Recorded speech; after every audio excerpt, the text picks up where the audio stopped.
નમસ્કાર, સ્વાગત છે તમારું પોસ્ટલ એક્ઝામ કીમાં. આજે આપણે અગત્યનું ચેપ્ટર 13 પોસ્ટલ મેન્યુઅલ વોલ્યુમ 5ની જે ડેફિનેશન છે એના વિશે વાત કરીશું. ઓકે, તો ડેફિનેશનમાં થી તમે 14 માર્ક્સ મેળવી શકો છો. ઓકે, 7 પ્રશ્નો છે અને 2 માર્કના પ્રશ્નો છે. તો આના પર વધુ ધ્યાન આપી જે પોસ્ટલના જે સ્કીમ છે બધી એના પર થોડું ઓછું ફોકસ કરી અને આના પર મેક્સિમમ પ્રયત્ન કરીને આપણે 14 માર્ક મેળવી શકીએ છીએ. ઓકે, તો સાથે આગળ વધીએ આપણે. તો ડિસ્ક્લેમર છે, ત્યારબાદ અહીંથી છે પહેલી વ્યાખ્યા પોસ્ટ માસ્ટર જનરલ. બરાબર, આ વ્યાખ્યાથી મેક્સિમમ માર્ક આપણે કવર કરી શકીએ છીએ. જો 50 પ્રશ્નો હશે અને ટોટલ 100 માર્ક છે, એમાંથી 25 ક્વેશ્ચન ટોટલ આના હશે, એમાંથી 7 ક્વેશ્ચન પોસ્ટલ મેન્યુઅલ વોલ્યુમ્સ 5ના હશે, એમાંથી 7 ડેફિનેશન પૂછાશે. ઓકે, અને સાદું 14 માર્ક કવર કરી શકશો. 50થી વધુ ડેફિનેશન નથી વ્યાખ્યા, બરાબર. તો આમાંથી તમે માર્ક વધુમાં વધુ કવર કરો તો તમારો માર્ક જે એવરેજ છે વધી જશે. ઓકે, બધા કરતાં તમે વધુ માર્ક્સ લાવી શકશો. ઓકે, તો પહેલી વ્યાખ્યા છે પોસ્ટ માસ્ટર જનરલ.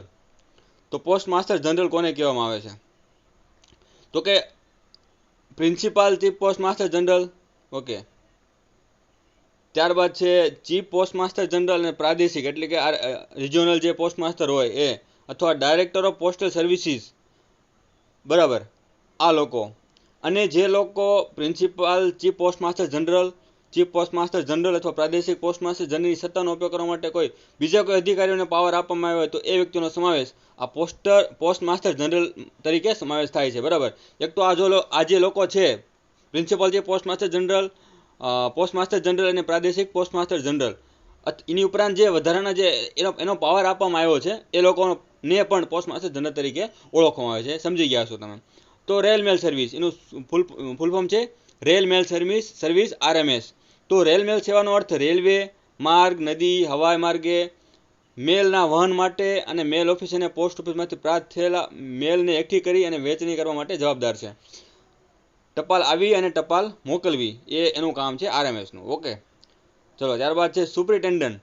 સુપ્રિન્ટેન્ડન્ટ કોને કહેવાય? તો કે પોસ્ટ ઓફિસના સુપ્રિન્ટેન્ડન્ટ એ પોસ્ટલ ડિવિઝનના ચાર્જમાં મુખ્ય અધિકારી છે. અને RMSના અધિક્ષક એ RMS વિભાગના મુખ્ય પદ ધરાવતા અધિકારી છે. સુપ્રિન્ટેન્ડન્ટ તેમના નિયંત્રણ હેઠળના વિભાગના વહીવટી હવાલામાં હોય છે, મતલબ સમગ્ર કારભાર એ ચલાવતા હોય છે. ડિવિઝનના તમામ અધિકારીઓ તેમની નીચે આધીન હોય છે. SO બધા. ઓકે, અધિક્ષક એટલે સુપ્રિન્ટેન્ડન્ટ અભિવ્યક્તિમાં પોસ્ટલ RMS અને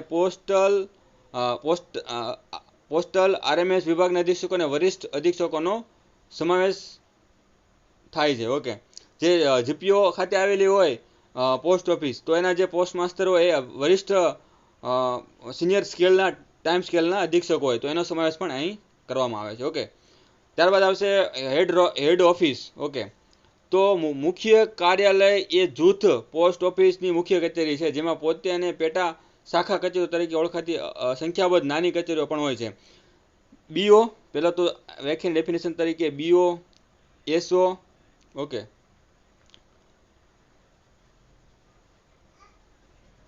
BO, SO અને પોતે HO, આ સમગ્ર મળીને જે આખું વ્યવસ્થાપન છે એને શું કહેવામાં આવે છે? HO કહેવામાં આવે છે. ઓકે, તેના અકાઉન્ટ અધિકાર ક્ષેત્ર હેઠળ મૂકવામાં આવે છે. ઓકે, તો અકાઉન્ટની બધી BOમાંથી SOમાં જશે અકાઉન્ટ અને SOમાંથી HOમાં જશે અકાઉન્ટ. તો શું છે? એ અકાઉન્ટ અધિકાર ક્ષેત્ર હેઠળ મૂકવામાં આવેલ છે. પોતાના માટે અને જૂથની અંદરની તમામ પેટા અને શાખા કચેરીઓ અને અકાઉન્ટનું મુખ્ય કાર્યાલય પણ છે. તમામ કચેરીઓના નાણાકીય વ્યવહારો તેના ખાતાઓમાં થાય છે. ઓકે, હેડ ઓફિસના ઇન્ચાર્જ અધિકારીને હેડ પોસ્ટ માસ્ટર કહેવામાં આવે છે. ઓકે, ચલો આગળ જઈએ હવે. ત્યારબાદ છે વિસેટ સ્ટેશનો. ઓકે, તો અહીં તમને એક ચાર્ટ આપી દો. પહેલાં તો બેક જઈએ આપણે. ચલો જો, સૌથી પહેલાં શું હોય? દિલ્હી. ઓકે, દિલ્હી DL લખીએ આપણે. એમાં ત્યાં શું હોય? DG, director general of post. આ દિલ્હી લેવલના, આખા ઇન્ડિયા લેવલના DG હોય. ઓકે, એની નીચે આવશે ચીફ PMG. ઓકે, આ કોણ હોય? સર્કલના હેડ હોય. ઓકે, ટોટલ 23 સર્કલો છે. નીચે ચીફ પીએમજી એવી રીતે હોય છે. એની નીચે આવશે પીએમજી પોસ્ટ માસ્ટર જનરલ.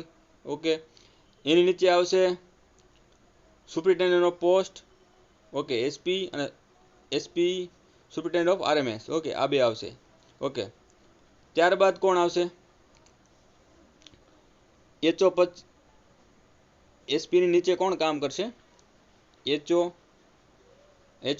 નીચે એસઓ અને એસઓની નીચે બીઓ. ઓકે, આવી રીતે આપણું આખું માળખું હોય છે. ચલો આગળ વધીએ. હવે વિશેષ સ્ટેશનો. વિશેષનું ફૂલ ફોર્મ તમને પૂછી શકાય. આ એક જૂની ટર્મિનોલોજી છે જે હાલમાં મતલબ ઉપયોગી નથી ખાસ. તો કે very small aperture terminal. Full form યાદ રાખવું બરાબર. ફૂલ ફોર્મ મને પૂછી શકે. Full form very small aperture terminal stations. Okay, આ પોસ્ટ ઓફિસમાંથી વિશેષ ટેકનોલોજીનો ઉપયોગ કરીને મની ઓર્ડર ટ્રાન્સમિટ કરવામાં આવે છે. પહેલાં આવતા હતા, હવે આનો ઉપયોગ થતો નથી. આપણે ડાયરેક્ટલી ટ્રાન્સફર કરીએ છીએ. ઓકે, તો કે extended satellite money order. Extended satellite money order કોને કહેવાય? તો કે એવા જો સેટેલાઇટ મની ઓર્ડર. ઓકે, તો આપણે વિશેટમાં જે અહીં ઉપયોગ કરતા હતા, વિશેટ એટલે કેવું હોય કે જે આપણે ડિસ્ક ટીવી જે હાલ યુઝ કરીએ છીએ ને, બરાબર, ડિસ્ક ટીવી મતલબ એવી રીતે એન્ટેનાઓ હોતા પહેલાં એ જમાનામાં. તો એ એક જે એન્ટેના હોય એનાથી જે પોસ્ટ ઓફિસમાં જે કનેક્ટિવિટી આવતી હતી. ઓકે, એવી રીતે તો એનાથી મની ઓર્ડર પણ થતા હતા. હવે એક્સટેન્ડેડ મની ઓર્ડર જો એમાં તમે સમજી ગયા, પણ જો તમને ESMOનું ફૂલ ફોર્મ પૂછે તો શું થશે? Extended satellite money order. હવે એક્સટેન્ડનો મતલબ એવું થયું કે ધારો કે એસઓમાં 2 વાગ્યા સુધી મની ઓર્ડર થાય છે. ઓકે, તો એ મની ઓર્ડર કરવાનો સમયગાળો આની મદદથી વિશેટની મદદથી 1 કલાક વધારવામાં આવે કે 2 થી 3 કલાક કરી દેવામાં આવે. તો એ શું થયું? એક્સટેન્ડેડ સેટેલાઇટ મની ઓર્ડર કહેવામાં આવે છે. બરાબર, આ એક પ્રકારના કાઉન્ટર તરીકે કામ કરે છે. એક્સટેન્શન કાઉન્ટર મતલબ સમયગાળો વધારીને. ઓકે, તો તમે સમજ્યા હશો. ફૂલ ફોર્મ યાદ રાખવું પૂછાઈ શકે. ત્યારબાદ છે હાઇબ્રિડ મેલ સેવા. હાઇબ્રિડ મેલ સેવા એટલે આમાં વિશેટ દ્વારા કનેક્ટેડ કોમ્પ્યુટર ટર્મિનલનો ઉપયોગ કરીને એક જગ્યાએથી બીજી જગ્યાએ લેખિત સામગ્રીના ઇલેક્ટ્રોનિક ટ્રાન્સમિશનનો સમાવેશ થાય છે, જે પ્રાપ્તકર્તા સ્ટેશન પર એક અથવા વધુ એડ્રેસને પહોંચાડી શકાય. વિશેટનો ઉપયોગ કરવાનો. ધારો કે હું અમદાવાદની કોઈ એસઓમાંથી, ટાઉન એસઓમાંથી હું એક મની ઓર્ડર કરું છું, જે અથવા કોઈ આર્ટિકલ બુક કરું છું, બરાબર, મતલબ આર્ટિકલ મોકલું છું વિશેટ દ્વારા. ઓકે, મોટાભાગે ઈમેલની વાત છે અહીં.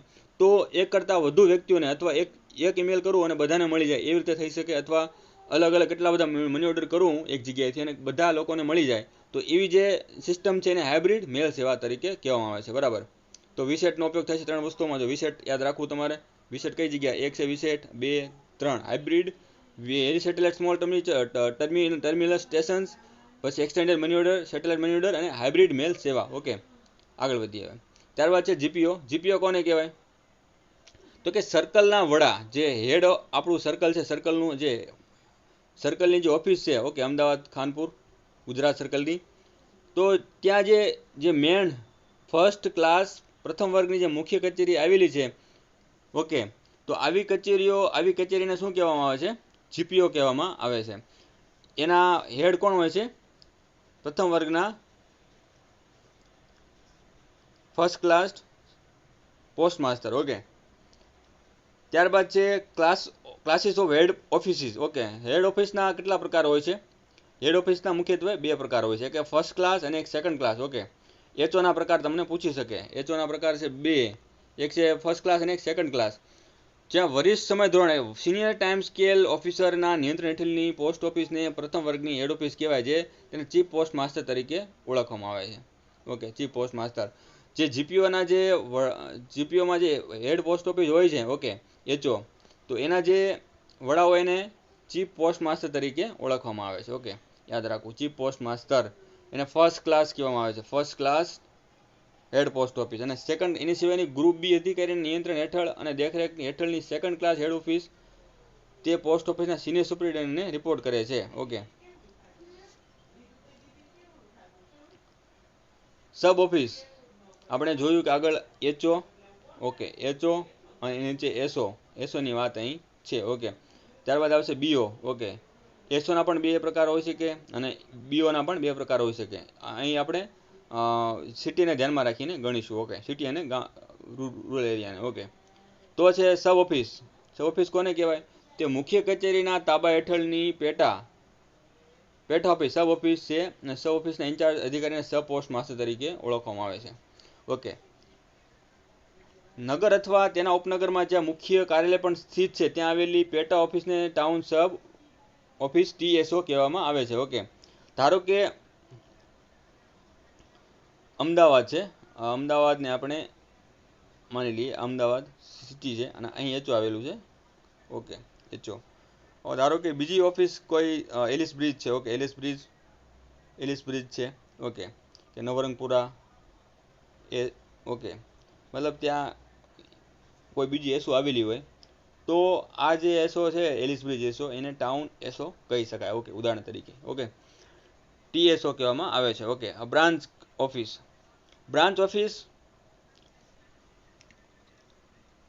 ઓફિસ એ સબ ઓફિસ કરતાં નીચલા દરજ્જાની પોસ્ટ ઓફિસ છે જ્યાં હેડ અથવા પેટા ઓફિસના સીધા હિસાબ મોકલે છે. ઓકે, હેડ અથવા પેટા ઓફિસના સીધા હિસાબ મોકલે છે જેને અકાઉન્ટ ઓફિસ કહેવામાં આવે છે. ઓકે, બ્રાન્ચ ઓફિસના ઇન્ચાર્જ ઓફિસને બ્રાન્ચ પોસ્ટમાસ્ટર તરીકે. બ્રાન્ચ ઓફિસ હોય ડાયરેક્ટલી અથવા એસઓમાં સાથે જોડાયેલી હોય અને બીજી હોય એચઓ સાથે. ઓકે, એક ઉદાહરણ આપણી પાસે છે ગોંડલ એચઓ. ગોંડલ એસઓમાં એક બીઓ છે ડાયરેક્ટલી એચઓ સાથે જોડાયેલી છે. ઓકે, અને બાકીની તો તમને ખબર છે કે એસો સાથે જોડાયેલી હોય છે, એસો સબ ઓફિસ સાથે જોડાયેલી હોય છે. ઓકે, તો ઇન્ચાર્જ અધિકારી કોણ હોય એના? Branch post master.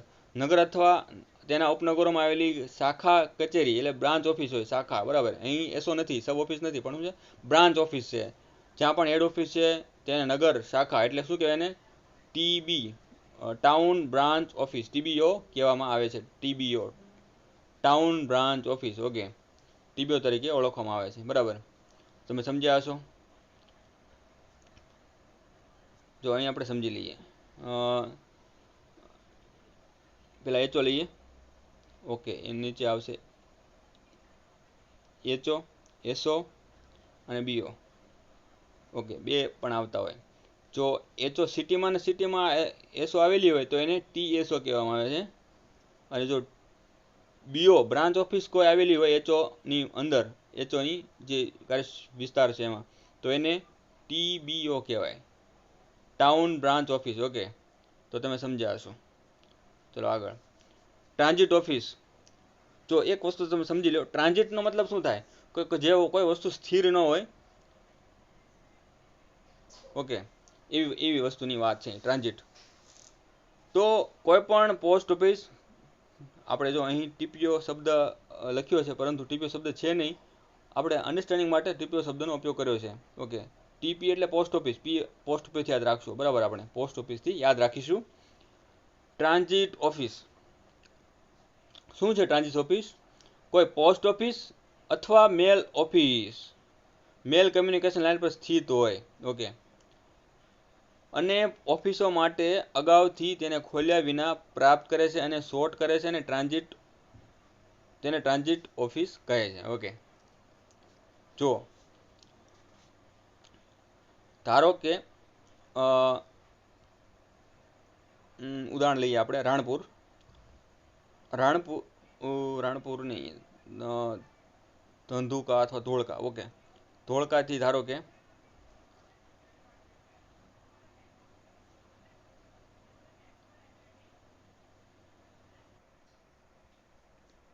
મતલબ એવી ઓફિસ કે એ બેગોને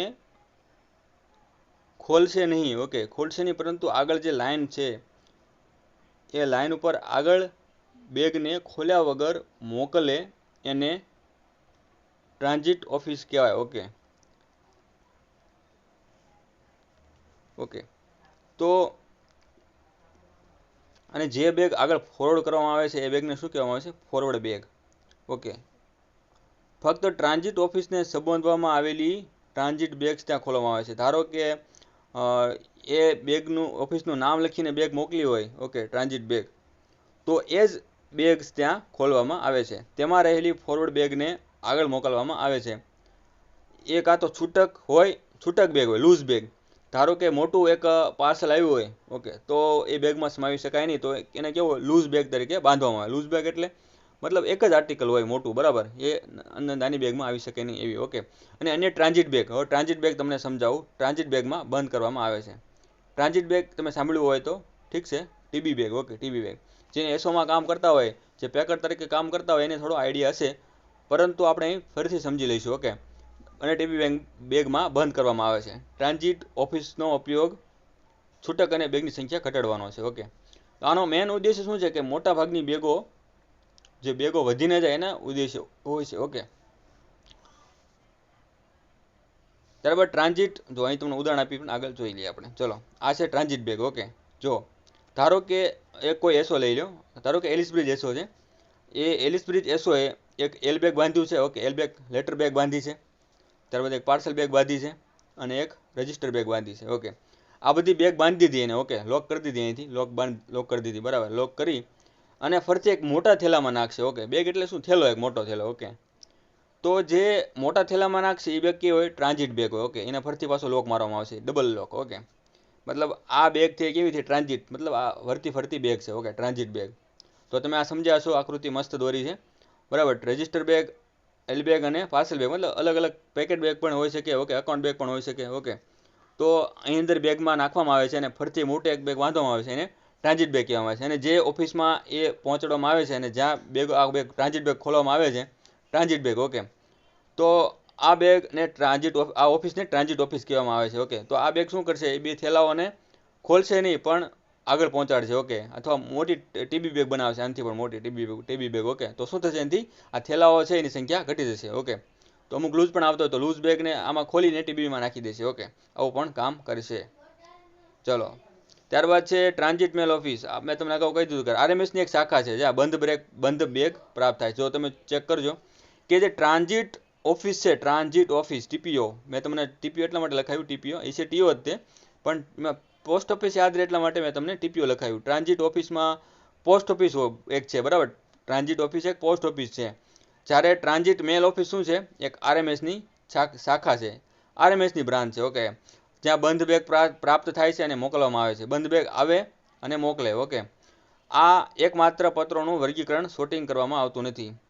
આ એકમમાં પત્રોનું વર્ગીકરણ પણ કરવામાં આવતું નથી. ટ્રાન્ઝિટ છે, બરાબર. ટ્રાન્ઝિટનો મતલબ એ થયો કે એ કોઈ વસ્તુ ખોલવામાં આવશે નહીં પણ આગળ મોકલવામાં આવશે. ઓકે. આના હેડ કોણ હોય છે? મતલબ તે એજન્ટ તરીકે મેલ એજન્ટ અને મેલ ગાર્ડ આ યુનિટનો હવાલો સંભાળે છે. ઓકે. એ મુખ્ય કરતા હોય છે ત્યાં, અને જરૂરિયાત આધારે તેમના સેટની સંખ્યા નક્કી થતી હોય છે. મતલબ જે કામ કરે છે એ સેટની સંખ્યા નક્કી થતી હોય. ઓકે. તો આવી રીતે છે તમારે ટ્રાન્ઝિટ બેગ શું છે, ફોરવર્ડ બેગ શું છે, યાદ રાખવાનું. ફરીથી આપણે એકવાર જોઈ લઈએ. ટ્રાન્ઝિટ બેગ શું છે યાદ રાખવાનું, ટ્રાન્ઝિટ ઓફિસ શું છે યાદ રાખવાનું, ફોરવર્ડ બેગ શું છે યાદ રાખવાનું.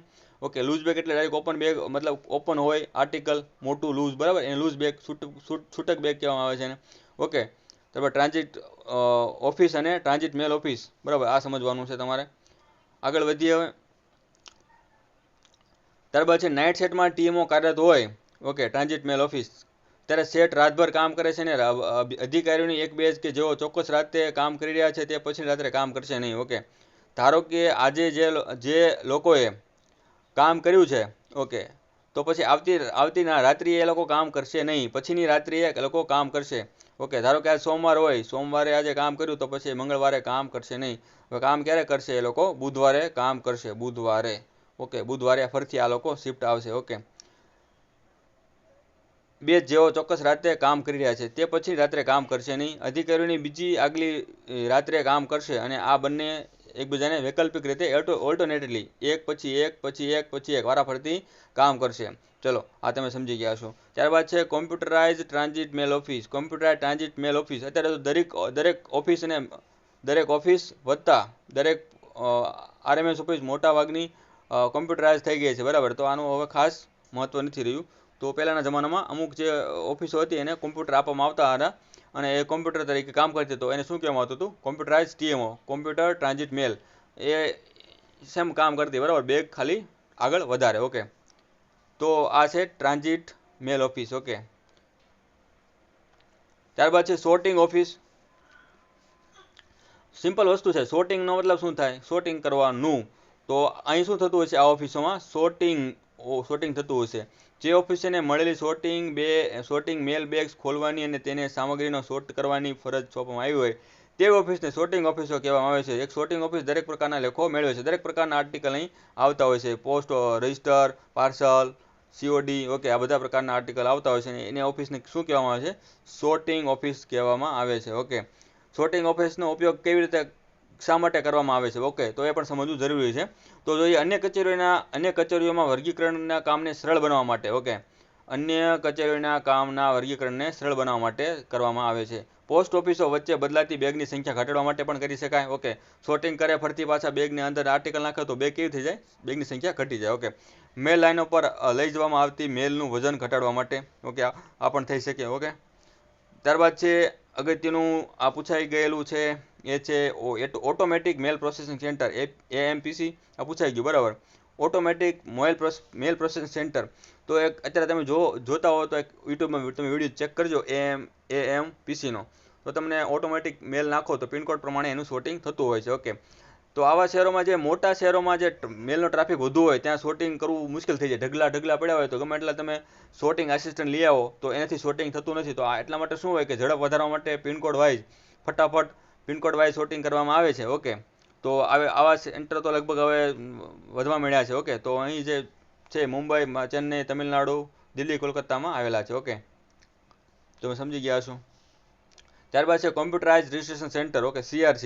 અત્યારે તો દરેક પોસ્ટ ઓફિસ કમ્પ્યુટરથી સજ્જ થઈ ગઈ છે. ઓકે, દરેક વસ્તુ CRC મતલબ બુકિંગ કરી શકાય. ઓકે, તો એ જમાનામાં એને CRCનું ખૂબ મહત્વ હતું. ઓકે, તો મેલ ઓફિસની રજિસ્ટ્રેશન શાખા જ્યાં કોમ્પ્યુટર પર રજિસ્ટ્રેશનની પ્રક્રિયા કરવામાં આવતી હોય તેને કોમ્પ્યુટરાઇઝ રજિસ્ટ્રેશન શોર્ટિંગ સેન્ટર કહેવામાં આવે છે. ઓકે, કોમ્પ્યુટરાઇઝ રજિસ્ટ્રેશન સેન્ટર મતલબ દરેક તમે આર્ટિકલ બુક કરો તો રજિસ્ટ્રેશન તો કરો જ છો ને. ઓકે, તો દરેક ઓફિસ કેવી થઈ ગઈ છે ત્યારે?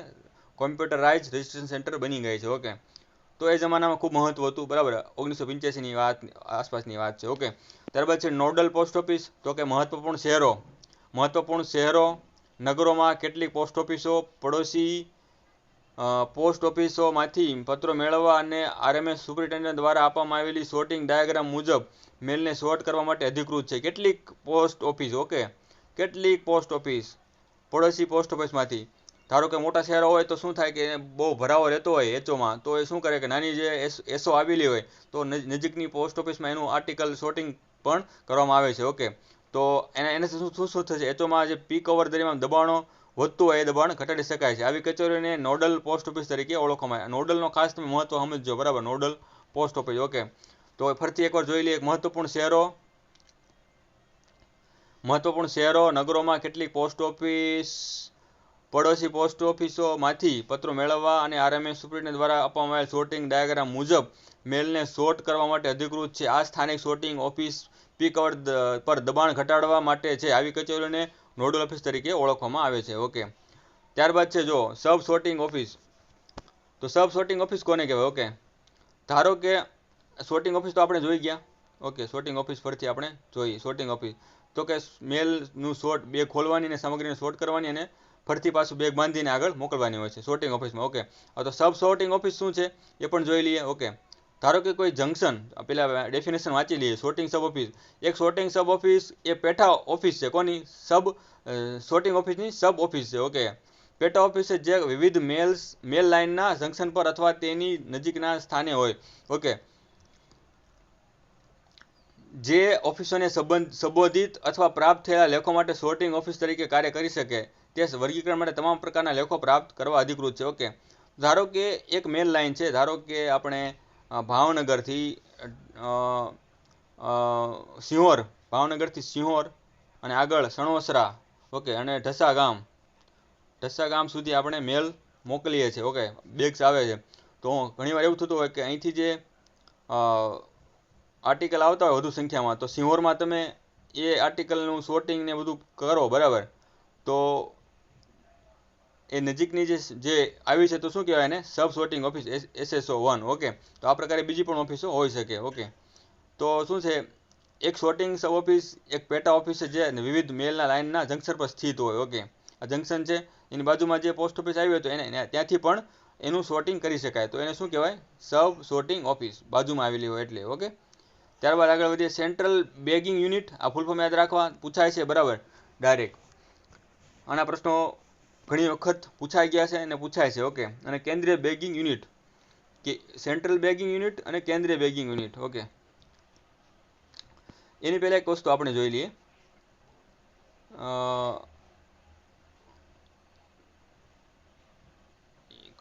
ઓકે, ચલો પછી આગળ આવશે, જોઈ લઈશું. તો સેન્ટ્રલ બેગિંગ યુનિટ એટલે શું? એ કોની એક શાખા છે? આરએમએસની એક બ્રાન્ચ છે, શાખા છે. અહીં પોસ્ટ ઓફિસ મેલ ઓફિસો દ્વારા તૈયાર કરેલા બંડલને જૂથબદ્ધ કરી, બંડલ કોને કહેવાય? હવે બંડલ પણ જોઈ લઈએ આપણે. ઓકે, આરએમએસ ઓફિસની એક શાખા છે. અહીં પોસ્ટ ઓફિસો કે મેલ ઓફિસ દ્વારા તૈયાર કરેલા બંડલને જૂથબદ્ધ કરીને સીધી બેગમાં બંધ કરવામાં આવે છે. ધારો કે કોઈ વ્યક્તિ તમારી પાસે 50 આર્ટિકલ લઈને આવ્યો. ઓકે, 1 2 3 4 5 6 7 8 9 10 11 12 13 14 ને 15 16 અપ ટુ 50. ઓકે, આ 50 આર્ટિકલ થઈ ગયા. હવે તમે શું કરશો? એ આર્ટિકલને અહીં બાંધશો ઉપરથી, બરાબર? આમ બાંધશો. ઓકે, તો બાંધશો એટલે શું થયું? બંડલ તૈયાર થયું એક. ઓકે, આ બંડલ તૈયાર થયું, બરાબર? બંડલ આવી રીતે.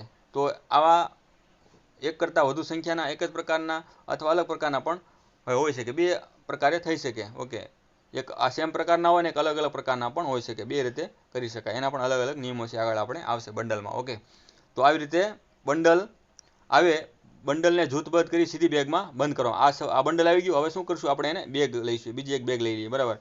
તો આ થેલો છે. બેગ એટલે શું કહેવાય? થેલો. આ થેલો છે, આ બેગ છે.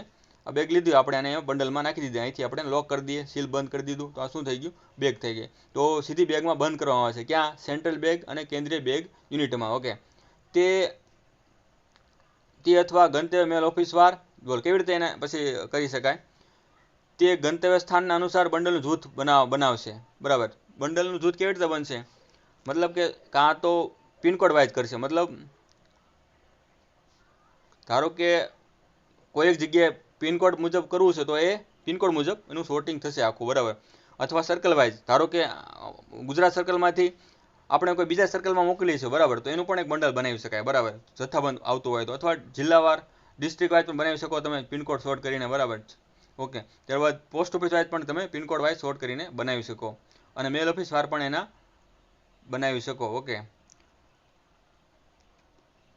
તો તમે બંડલ, આ સેન્ટ્રલ બેગિંગ યુનિટ અને કેન્દ્રીય બેગિંગ યુનિટ સમજી ગયા છો. ઓકે, કોની શાખા છે? આરએમએસની શાખા છે, સેન્ટ્રલ બેગિંગ યુનિટ અને કેન્દ્રીય બેગિંગ યુનિટ. આ યાદ રાખજો તમે. સેન્ટ્રલ બેગિંગ યુનિટ કોનું છે? આરએમએસની એક બ્રાન્ચ છે. ઓકે, ત્યારબાદ છે રિટર્ન લેટર ઓફિસ. ચલો, રિટર્ન લેટર ઓફિસ આરએલઓ કહેવાય. શું કહેવાય એને? આરએલઓ. ધારો કે એ વસ્તુઓ કે જેમાં મોકલનારનું પણ નામ નથી અને લેનાર વ્યક્તિ મળતો નથી, અથવા બંને પૂછાઈ ગયા છે, બરાબર? ઘણીવાર એવું બનતું હોય છે.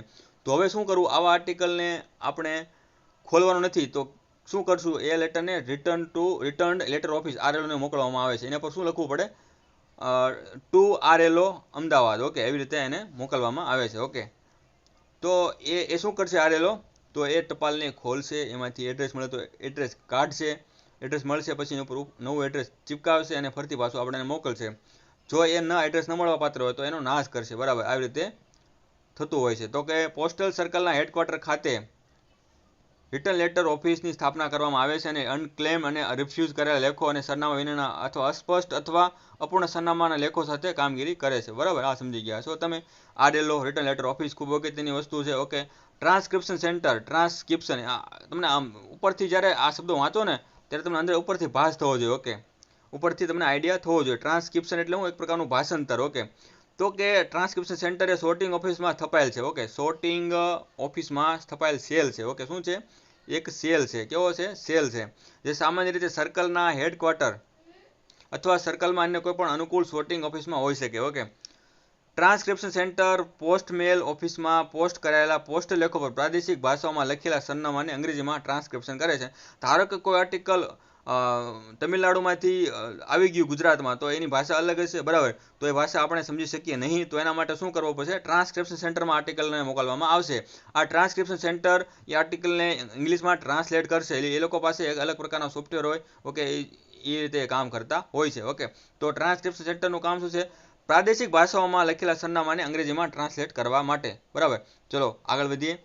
ત્યારબાદ છે વિનિમય કચેરી, ટ્રાન્ઝિટ બેગની વિનિમય કચેરીઓ, વિદેશી પોસ્ટ ઓફિસો અને પેટા વિદેશી સબ ઓફિસો. ઓકે, તો પેલું છે ઓફિસ ઓફ એક્સચેન્જ.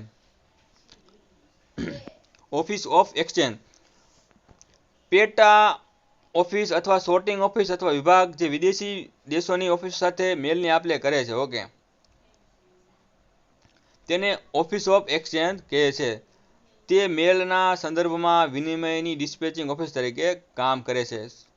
શું કામ કરશે? મેલના સંદર્ભમાં. યાદ રાખવું, mail, only mail, not custom. Okay, custom શબ્દ અલગ છે, અલગથી યાદ રાખો. અહીં તમારે મેલ શબ્દ યાદ રાખવાનો છે. મેલ સાથે કામ કરશે. મેલની આવન અને જાવન બે જ વસ્તુઓનું કામ કરવાનું હોય છે. Mail of exchange, office of exchange. Okay, અહીં કોઈ આર્ટિકલને ખોલવામાં આવતો નથી. બરાબર ને, યાદ રાખવું હોય. ઓકે, ઓફિસ ઓફ એક્સચેન્જ શું થશે? પત્રોની ખાલી લેવડ દેવડ થશે.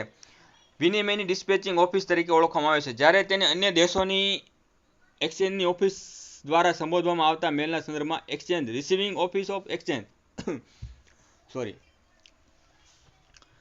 પણ કહેવામાં આવે છે. જ્યારે વિદેશમાંથી જ્યારે કોઈ પત્રો ભારતમાં આવે છે ત્યારે જે પત્રો રિસીવ કરે છે તો શું કહેવાય? Receiving office of exchange. Okay, બીજા શબ્દોમાં જ્યારે આઉટવર્ડ ઓફિસ ઓફ એક્સચેન્જ અને ઇનવર્ડ ઓફિસ ઓફ એક્સચેન્જ તરીકે ઓળખવામાં આવે છે.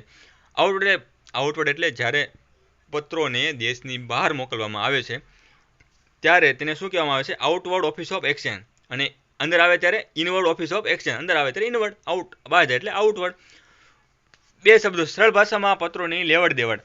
ઓકે, વિનિમયની ઇનવર્ડ અને આઉટવર્ડ ઓફિસો તરીકે કામ કરતી ઓફિસો પણ અમુક દેશો માટે જ કામ કરે છે. ધારો કે અમુક દેશો ખાલી ઇનવર્ડનું કામ કરતો હોય, અમુક જે ઓફિસ છે એ ખાલી આઉટવર્ડનું કામ કરતો હોય, એવું પણ બની શકે. ઓકે,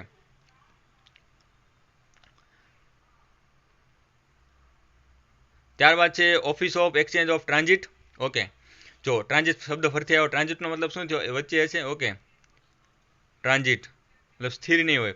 ભારતમાં એક્સચેન્જની કચેરીઓને સંબોધવામાં આવતી ક્લોઝ બેગ્સ બોર્ડર પર એક્સચેન્જનું કાર્યાલય જે ફક્ત બેગ્સ પ્રાપ્ત કરે છે અને મોકલે છે, જેને office of exchange of transit તરીકે ઓળખવામાં આવે છે. ઓકે, ક્યાં આવે છે આ ઓફિસો? બોર્ડર ઉપર. બોર્ડર ઉપર એક્સચેન્જનું કાર્યાલય જે ફક્ત બેગ પ્રાપ્ત કરે છે અને મોકલે છે, એને ઓફિસ ઓફ એક્સચેન્જ તરીકે ઓળખવામાં આવે છે. ઓકે, ટ્રાન્ઝિટ વચ્ચે. ઓકે, આવી ઓફિસો વિદેશી દેશો માટે બેગ બંધ કરશે નહીં કે અંદરની વિદેશી બેગ ખોલશે નહીં. તેનું કાર્ય માત્ર વાહક તરીકે અને વિદેશી વહીવટીતંત્રના અધિકારીઓ સાથે મેલની આપ લે કરવાનું છે. ઓકે, ખાલી મેલની આપ લે કરવામાં ટ્રાન્ઝિટ તરીકે આવશે. બેગ ખોલશે નહીં કે બેગ રિસીવ કરશે નહીં. ઓકે, જ્યારે એક્સચેન્જ ઓફિસ ઓફ એક્સચેન્જમાં શું હતું કે પત્રો લેવડ દેવડ કરશે પણ કસ્ટમનું કોઈ કામ કરશે નહીં. ઓકે, આ પણ કસ્ટમનું એક્સચેન્જનું કામ કરશે નહીં. ઓકે, ત્યારબાદ છે ફોરેન પોસ્ટ ઓફિસ. ઓકે, ચલો આ આવી આપણી કસ્ટમવાળી ઓફિસ. ફોરેન પોસ્ટ ઓફિસ એક વિનિમય કચેરી છે જેમાં વિદેશી ટપાલો પર કસ્ટમ ડ્યુટીના મૂલ્યાંકનનું કાર્ય હાથ ધરવામાં આવે છે. જો આ તમે ફરક સમજજો. એક્સચેન્જ ઓફિસ ઓફ એક્સચેન્જમાં ખાલી પત્રોનું લેવડ દેવડ થાય છે, જ્યારે ફોરેન પોસ્ટ ઓફિસમાં વિનિમય કચેરી જેમાં વિદેશી ટપાલો પર કસ્ટમ ડ્યુટીનું મૂલ્યાંકનનું કાર્ય થાય છે. કયું કાર્ય? મૂલ્યાંકનનું કાર્ય થાય છે. જો વિનિમય કચેરીમાં મેલને અટકાવવામાં આવી શકે છે, કસ્ટમ ડ્યુટીના વાસ્તવિક મૂલ્યાંકન અને જ્યાં જરૂર હોય ત્યાં હેતુ માટે લેખો ખોલવાનું પણ કામ કરે છે. ફક્ત વિદેશી પોસ્ટ ઓફિસમાં જ થાય છે. ઓકે, એક્સચેન્જની એક ઓફિસમાં પ્રાપ્ત થયેલા લેખો ડ્યુટી પાત્ર અને માલસામાન હોવાની શંકા હોય. ઓકે, એમ લાગે કે ડ્યુટી પાત્ર છે, છુપાવીને જાય છે, તો એક્સચેન્જ ઓફિસની નજીકની બીજી ઓફિસમાં ડિલિવરી માટે ટેક્સની વાસ્તવિક તપાસ અને મૂલ્યાંકન માટે મોકલવામાં આવે છે. ચલો, બરાબર, તપાસ કરશે અને નજીકની બીજી ઓફિસમાં ડિલિવરી માટે, બરાબર, એના વ્યક્તિને બોલાવવામાં આવશે, એની રૂબરૂ ખોલવામાં આવશે આર્ટિકલને. ઓકે, તો ટેક્સની વાસ્તવિક તપાસ અને મૂલ્યાંકન માટે બાદમાં મોકલવામાં આવે છે. ચલો આગળ જઈએ હવે. ત્યારબાદ છે સબ ફોરેન પોસ્ટ ઓફિસ. ઓકે, તો સેમ કામ ફોરેન પોસ્ટ ઓફિસનું તો એવું કામ પણ અહીં કરવામાં આવે છે. એ એક એવી પોસ્ટ ઓફિસ છે, એવી ઓફિસ છે જે એક્સચેન્જ ઓફિસ નથી ઓકે, એક્સચેન્જ ઓફિસ નથી કરતું, બરાબર, એક્સચેન્જ ઓફિસ નથી. એટલે કે જે અન્ય દેશો માટે બેગ બંધ કરતી નથી. તેને સંબોધવામાં આવેલ વિદેશી બેગો બે દેશોમાંથી બેગ પ્રાપ્ત કરતી નથી. પરંતુ જો આ અગત્યનું છે, પરંતુ તેમાં કસ્ટમનું કામ, કસ્ટમ ડ્યુટીની ચકાસણી, આકારણી, હિસાબ હાથ ધરવામાં આવે છે. આવી સબ ફોરેન પોસ્ટ ઓફિસ મુખ્યત્વે પ્રેક્ષકો એટલે મોકલનાર અને પ્રાપ્તકર્તાઓની સુવિધા માટે ખોલવામાં આવી છે, જેમને તેમના વિદેશી લેખોના પ્રકાશન અથવા મોકલવા માટે દસ્તાવેજો વગેરે રજૂ કરવાની જરૂર પડી શકે છે. ઓકે, એ લોકો અહીં રજૂ કરી દે, ઓકે, પછી એના પત્રો આગળ જશે. ઓકે, ઓકે, આ તમે સમજી ગયા છો. ઓકે, ત્યારબાદ છે ટ્રાન્ઝિટ સેક્શન, બરાબર, ટ્રાન્ઝિટ ફરતી આવ્યું. ઓકે, ટ્રાન્ઝિટ મતલબ હરતું ફરતું. ઓકે, તો સેક્શન, ધારો કે જે લોકો મેલગાર્ડ તરીકે કામ કરે છે એમને આઈડિયા હશે. જો આ ટ્રેન છે, ટ્રેનમાં અલગ અલગ ડબ્બા છે. એક ડબ્બો સ્પેશિયલ ફાળવ્યો હોય આરએમએસ. ઓકે, જે એક ડબ્બો ફાળવ્યો હોય એ હરતી ફરતી ઓફિસ છે આરએમએસની, એને શું કહેવાય? સેક્શન કહેવાય. અને આખું હોય ને ટ્રાન્ઝિટ સેક્શન. ઓકે, આ ટ્રાન્ઝિટ સેક્શન છે, હરતું ફરતું છે એટલે ટ્રાન્ઝિટ સેક્શન. તો ટ્રેનનો એક ડબ્બો આ છે પાછળનો, એને શું કહેવાય? Transit section. ટ્રાન્ઝિટ સેક્શન હવે વાંચીએ આપણે. ટ્રાન્ઝિટ સેક્શન રેલવે અથવા રિવર સ્ટીમર, રિવરની પણ વાત આવી શકે. લાઇન પર કામ કરતી રેલ મેલ સર્વિસની ટ્રાવેલિંગ ઓફિસ છે. કેવી ઓફિસ છે? ટ્રાવેલિંગ, હરતી ફરતી ઓફિસ છે ભાઈ. ટ્રાન્ઝિટ વિભાગના સેટના ઇન્ચાર્જ અધિકારીને મેલગાર્ડ અથવા મેલ એજન્ટ કહેવામાં આવે છે. ઓકે, જે ટ્રાન્ઝિટ સેક્શન હોય એમાં શું હોય? મેલગાર્ડ હોય, મેલગાર્ડ સાહેબ અને મેલગાર્ડ એજન્ટ હોય. ઓકે, આ લોકો શું કરે? બેગને અવર જવર કરતા હોય છે. સેક્શનને નંબરથી ક્રમાંકિત કરવામાં આવે છે. ઓકે, કે ધારો કે અમદાવાદ આરએમએસ. ઓકે, તો આરએમએસ 1. ઓકે, સેક્શન 1 એવી રીતે. ત્યારબાદ આરએમએસ વિભાગના નામ અને ત્યારબાદ સિરિયલ નંબર દર્શાવવામાં આવે છે. ધારો કે આરએમએસ વિભાગનું નામ અમદાવાદ આરએમએસ, વડોદરા આરએમએસ, એવી રીતે નામ હોય એના. ત્યારબાદ RMS Vadodara RMS 1, Vadodara RMS 2, Vadodara transit section 2, એવી રીતે, બરાબર. તો આ રીતે એનું કામ કરતું હોય છે. ત્યારબાદ છે મેલ ઓફિસ. મેલ ઓફિસો રેલ મેલ સેવાની સ્થિર ઓફિસો છે. ઓકે, કેવી ઓફિસ હોય? સ્થિર. આ સ્થિર ઓફિસ આવી, યાદ રાખવાનું, સ્થિર હોય, એ ફરે નહીં. તેના બે પ્રકાર હોય છે, જેમ કે શોર્ટિંગ મેલ ઓફિસ અને ટ્રાન્ઝિટ મેલ ઓફિસ. આપણે બે જોઈ ગયા. તફાવતનો મુદ્દો એ છે કે જ્યારે પહેલાંનું કામ તેને સંબોધવામાં આવેલી મેલ બેગ સાથે, તેને બંધ બેગ ફોરવર્ડ બેગ સાથે કરવાનું, જ્યારે ટ્રાન્ઝિટ મેલ ઓફિસ ફક્ત બંધ બેગ સાથે જ ડીલ કરે છે. ઓકે,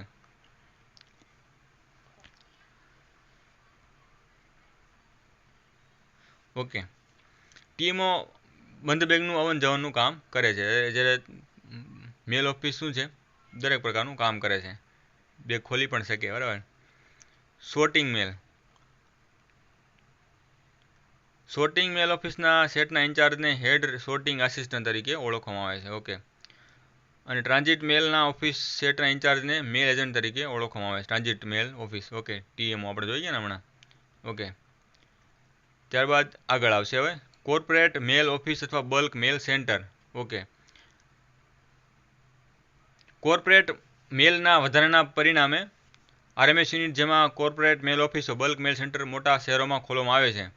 દરેક બલ્ક મેલર એટલે કે એક પેઢી કે જે એક સમયે 5000, ઓકે, 5000 અનરજિસ્ટર્ડ લેખો અથવા 250 રજિસ્ટર્ડ લેખો આર્ટિકલ્સ પોસ્ટ કરવા સક્ષમ હોય તેને બલ્ક મેલર તરીકે ઓળખવામાં આવે છે. તે જથ્થાબંધ મેલર્સ કસ્ટમાઇઝ સોર્ટિંગ લિસ્ટ સાથે પૂરા પાડે છે. કસ્ટમાઇઝ સોર્ટિંગ લિસ્ટ એટલે કેવું કે પિનકોડ વાઇઝ અને બંડલ બનાવીને, અને કેટલા આર્ટિકલ છે, રજિસ્ટર હોય તો આખું લિસ્ટ આપી જાય. ઓકે, નામ હોય એનું. ઓકે, એને કસ્ટમાઇઝ સોર્ટિંગ લિસ્ટ સાથે પૂરું પાડે છે. બલ્ક મેલર્સ દ્વારા બંડલ કસ્ટમાઇઝ સોર્ટિંગ લિસ્ટ મુજબ તૈયાર કરવામાં આવે છે. એ પ્રમાણે તમને પિનકોડ વાઇઝ પ્રમાણે હોય અથવા પાર્સલ વાઇઝ પ્રમાણે હોય, એવી રીતે પણ હોય છે. ઓકે, ત્યારબાદ બંડલની વિગતો. બંડલ તમે સમજી ગયા છો હવે. બંડલની વિગતો એક ઇનવોઇસમાં દાખલ કરવામાં આવે છે, બરાબર. જે ડુપ્લિકેટમાં તૈયાર કરવામાં આવે છે, 2 કોપી હોય ડુપ્લિકેટમાં, 1 કોપી એને રાખવાની, 1 કોપી જે તે ઓફિસ રાખતી હોય છે. અને બલ્ક મેલ સેન્ટરમાં લાવવામાં આવે છે. કેન્દ્રના પ્રભાર અધિકારી તરીકે જથ્થાબંધ મેલર પાસેથી પ્રાપ્ત થયેલા ઇનવોઇસના સંદર્ભમાં બંડલની ચકાસણી કરે છે. જે અધિકારીના ઇન્ચાર્જમાં હોય ઓકે તે અને આગળ મોકલવા માટે તેને ગંતવ્ય મુજબ જૂથબંધ કરે છે. ઓકે ફરીથી પાછા એને ખોલી અને પિનકોડ વાઇઝ મુજબ શોર્ટિંગ કરી અથવા જે તે પ્રમાણે એનું આગળ જવા દેવામાં આવે છે. ઓકે ત્યારબાદ છે માસ મેલિંગ સેન્ટર. આપણે અહીં રાખીશું. આ છેલ્લું ડેફિનેશન જોઈએ તો વિડીયો લાંબો થઈ જશે. ઓકે ટોટલ 50+ ડેફિનેશન છે અને 7 માર્કનો સવાલ છે. તો અહીં તમે મેક્સિમમ માર્ક કવર કરો, 14માંથી 14 લાવી દો તો તમારો ઘણો ફાયદો થઈ શકે. જેમ કે પોસ્ટ ઓફિસના પોસ્ટલ આર્ટિકલો જે સર્વિસો છે ખૂબ લાંબુ ચેપ્ટર છે ને, એકથી બે માર્ક પૂછાય બરાબર. તેના કરતાં બેટર એ છે કે અહીં આપણે 7 માર્કમાં વધુ મહેનત કરી લઈએ. તો છેલ્લું છે માસ મેલિંગ સેન્ટર.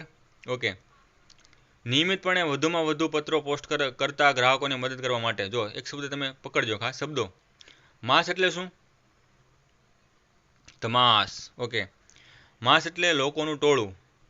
ઓકે લોકોનું ટોળું, લોકોનું જૂથ બરાબર. તો માસ મેલિંગ સેન્ટર એટલે શું હોય?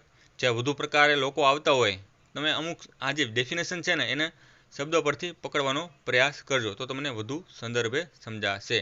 ઓકે તો નિયમિતપણે વધુમાં વધુ પત્રો પોસ્ટ કરતા ગ્રાહકોને મદદ કરવા માટે પોસ્ટ વિભાગે સહાયતા કેન્દ્રો બરાબર શબ્દો છે. સહાયતા કેન્દ્રો એમએમએમ શું છે? એમએમસી શું છે? માસ મેલિંગ સેન્ટર શું છે? સહાયતા કેન્દ્ર છે. યાદ રાખવું તમારે હેલ્પ કરવા માટે. જે મોટા શહેરોમાં માસ મેલિંગ કેન્દ્રો તરીકે ઓળખાય છે. આ કેન્દ્રની જવાબદારી ગ્રાહકો પાસેથી છૂટક પત્રો, પુનરાવર્તિત પત્રો સર્ક્યુલર ઓકે અને ખાલી પરબીડિયાઓ મેળવવાની અને તેમને સરનામા લખવામાં મદદ કરવાની, પરિપત્રોને એન્વેલપની અંદર બંધ કરવાની અને જો જરૂર હોય તો ટપાલ ટિકિટો ચોંટાડવી અને મેલને ફ્રેન્ક કરવાની પણ હોય છે. આ જે મોટી ઉંમરના લોકો હોય અથવા જે કરી શકતા નથી એ લોકો માટે ખાસ મદદરૂપ થતી હોય છે. ઓકે અને બિઝનેસ લોકો ખૂબ ડેવલપ કરતા હોય, વધુ પ્રકારના સર્વિસ આપતા હોય, કવર કરતા હોય એના માટે પણ ફાયદાકારક છે. આ હેતુ માટે માસ મેલિંગ સેન્ટર કોની મદદ લેશે? તો કે ગૃહિણીઓ, પેન્શનરો વગેરેની સહાયને કલાક દીઠ ધોરણે અમુક રકમની ચૂકવણી પર રાખી શકે છે. ઓકે આ ખર્ચને પહોંચી વળવા માટે ગ્રાહકોએ સમાંતરે વિભાગ દ્વારા નક્કી કર્યા મુજબ પોસ્ટેજ ઉપરાંત વધારાની ચૂકવણી કરવી પડે છે. બરાબર આ તમે સમજી ગયા છો માસ મેલિંગ સેન્ટર. ચલો આ સાથે આપણે પૂરું કરીએ. મળીએ નેક્સ્ટ પાર્ટ 2માં જેમાં આગળની આપણે ડેફિનેશન જોઈશું. Okay thank you so much for watching.